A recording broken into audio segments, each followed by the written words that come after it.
My name is Henry Dalton. I'm 70 years old, and I've lived long enough to know the value of trust and the devastation of betrayal. For most of my life, I wasn't rich, but I had enough. A modest house in a quiet neighborhood, a small retirement savings, and one son who I believed, foolishly, would honor the values I raised him with.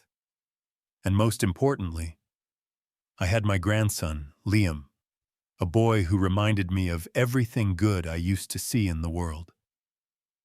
After my wife, Martha, passed away, the house felt like an empty shell. I wandered around in silence most days, sipping coffee that never tasted right without her humming in the background. My health had declined a bit, but I was still standing, still independent. That mattered to me. I didn't want to be a burden to anyone. But one thing I couldn't do anymore was drive. My knees were shot, my vision too dim at night. I had an old classic Buick that hadn't moved in months, and it was time to let it go. So I called my son, Eric. I said, "Son, would you help me sell the car? I'll give you power of attorney just for the title transfer." He smiled that smooth smile of his and said, "Of course, Dad. I'll take care of it." I trusted him. I gave him limited power of attorney, clearly stating it was only to sell the car. I even joked, "Don't go selling the house while you're at it." He laughed. I should have seen it then. The way he didn't laugh with me, just at me. 2 weeks went by, then a month. I didn't hear anything about the car. I called Eric, no answer. I called again. Straight to voicemail. I didn't think too much of it at first. He was always busy with work, or so he claimed. Then one morning, I went to the mailbox and found an envelope from the county clerk's office. Inside, a notice of property sale. My house. My house had been sold. I ran inside, shaking, thinking this must be a clerical error. But my name was there. The new deed had been transferred, not to Eric, but to a shell company owned by a private trust. Later, I'd find out that trust was tied directly to my son's new investment firm. I checked my bank account. Empty. My retirement fund? Liquidated. I called my credit union, the title office, the insurance company. One by one, I got the same answer. The transactions were signed under legal authority. You gave power of attorney. Only I didn't. Not for that. But Eric had modified the original documents. He had me sign the first page, but replaced the second and third with a broader version. He forged initials, notarized them through a shady acquaintance, and quietly sold everything I had. And then he vanished. No phone calls, no address, nothing. Within a month, I was homeless. I moved into the garage of an old friend from the union, Bill, a retired plumber who let me stay behind his workshop. It wasn't much, just a cot, a radio, and a kettle, but it was dry, and it didn't ask questions. I didn't tell anyone what had happened. Not my neighbors, not the church, not even Martha's sister. I was too ashamed. I had been made a fool of. Worse, I had lost everything I built, not to a thief, but to my own flesh and blood. I worked odd jobs to stay afloat, sharpening tools, fixing fences, checking sprinklers for the elderly who still had homes. I became a ghost in the same streets I once mowed and repaired and walked with pride. But there was one light in all of it. Liam, my grandson. Every Christmas, every birthday, somehow he found a way to write to me. A card slipped under Bill's shop door. A crayon drawing of the Buick. A note that read, "I hope you're okay, Grandpa. I miss you." Liam was 6 when it all fell apart. I thought he was too young to remember me. I was wrong, and the boy I once carried on my shoulders would grow up to carry something else. The truth. I didn't know it at the time, but Liam had been watching his father. Watching and wondering. Eric had moved into a gated community, bought a black Mercedes, and started hosting garden parties with clients who all seemed to drink too much and talk too loud. He told everyone his success was self-made, that he'd come from nothing and built an empire with smart decisions and risk. But Liam wasn't blind. He noticed how certain papers were hidden, how the garage was filled with boxes marked with my name, and how his dad flinched when the word grandpa was mentioned. He told me years later, every time I asked where you were, Dad would say you left, that you didn't care. But I remembered your eyes. I knew he was lying. By the time Liam was 14, he had secretly gone through Eric's files, found copies of the forged power of attorney, bank transfer receipts, and a hidden safe with titles and insurance documents, all marked with my stolen signature. He didn't understand it all yet. But he knew enough. And on his 15th birthday, he walked 3 miles, found Bill's old workshop, knocked on the back door, and stood there, my grandson, holding a backpack full of truth. Liam had photocopied everything. He had Eric's emails, legal papers, fake notary stamps, even a recorded voicemail where Eric was joking about milking the old man dry. He said, "I don't know what to do, Grandpa, but I know this isn't right." I sat down and read the first few pages. My hands shook, my eyes blurred. It wasn't just evidence, it was vindication. For the first time in a decade, I felt like I existed again. "I don't want revenge, Tom," I told Liam. "I just want justice." He nodded. "Then let's get it." Together, we brought the documents to someone I'd never thought I'd trust again, a lawyer. But this one was different. Sandra Klein, a retired elder law attorney who ran a small nonprofit for victims of financial abuse. She read the file and said only one thing. He messed with the wrong kid's grandfather.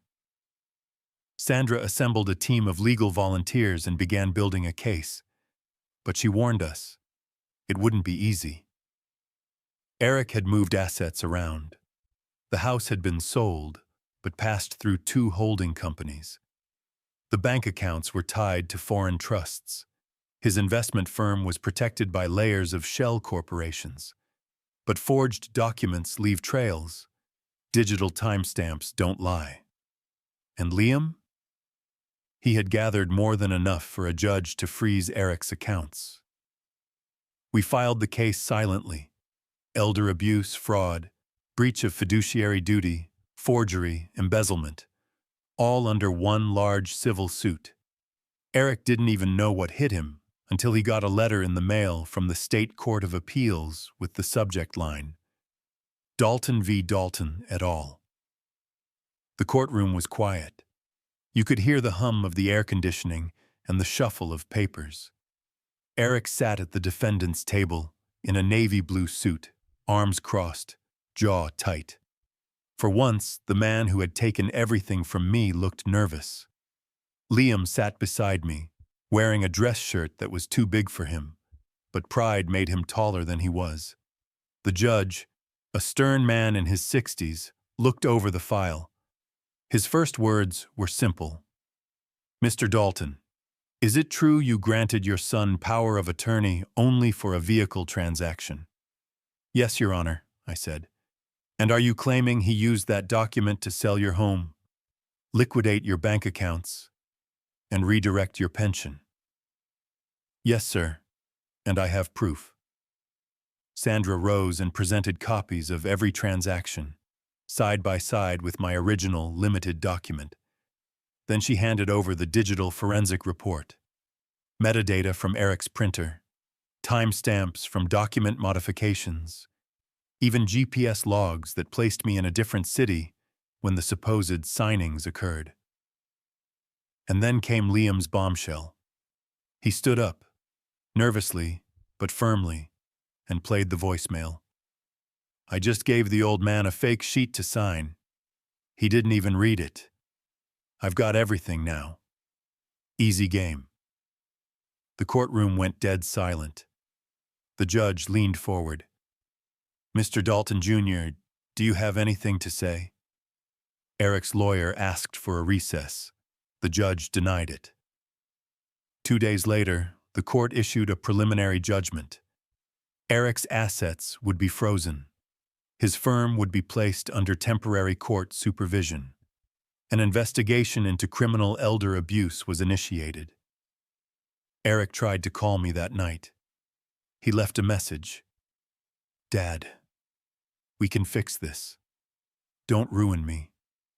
Think about Liam. But I already was thinking about Liam.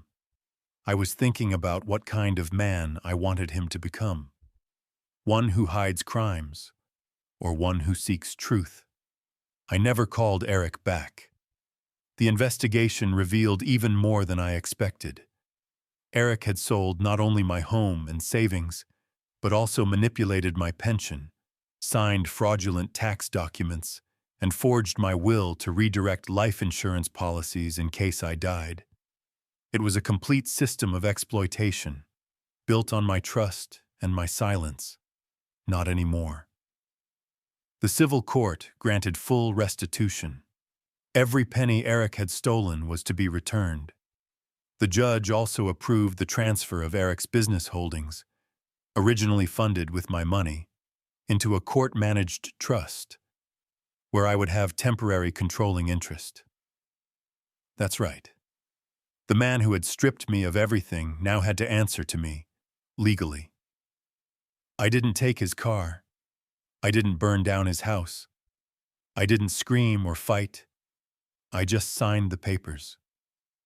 Sandra whispered to me that day, "Silent revenge always cuts the deepest." Liam, now 16, asked me a question as we left the courthouse. "Do you hate him?" I thought long and hard.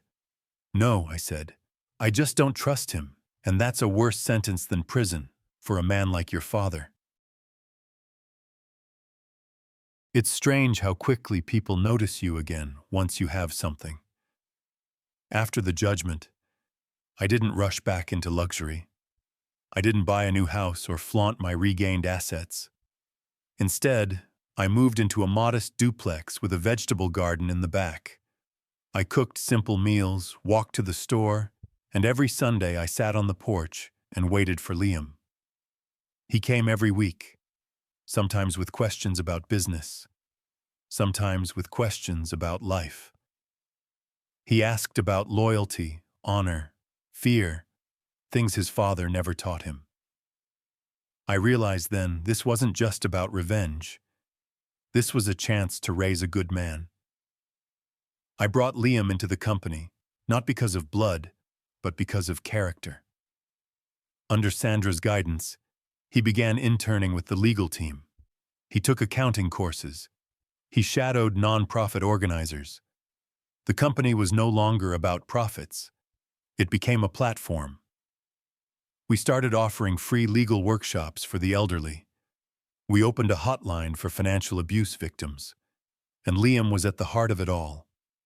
As for Eric, the man who once laughed over poker about cleaning out the old man was now bankrupt. The IRS came after him for fraudulent filings. 2 of his fake notaries were arrested. A civil suit from another elderly victim surfaced, someone I had never met, but whose story was nearly identical. Eventually, Eric was disbarred from financial services. He tried starting a side hustle. It failed. He tried crowdfunding a comeback podcast. That too failed. One day, Liam told me, "Dad applied for a loan last week. It was denied. They listed you as the legal flag on his credit report." I didn't laugh. I didn't cheer. I just nodded. Because some legacies are built in silence. Now, in the final chapter of my life, I sit beside Liam as he drafts mission statements and business plans, not to make millions, but to make a difference. He still calls me every day, not because I ask him to, but because he wants to. He tells me about his future, how he wants to marry a woman who's smart like Sandra, and how he wants to name his first son after me. He asks questions his father never asked. Grandpa, what does it mean to be honorable? Grandpa, how do you know when to trust someone again? Grandpa, how do I make sure I never become like him? And my answer is always the same: by remembering what we've built, not with anger, but with purpose, not by tearing others down, but by lifting the right people up. They say justice is loud, gavel slams, courtroom drama, breaking news. But sometimes the greatest justice is quiet. It's a boy slipping documents into a backpack because he knows right from wrong. It's a grandfather sitting alone for years, only to discover that he'd been raising a hero all along. I didn't need to scream. I didn't need to break anything. I just needed one good seed to grow in the ashes of betrayal. My son took everything from me but my grandson. He gave it all back, without ever asking for a single thing.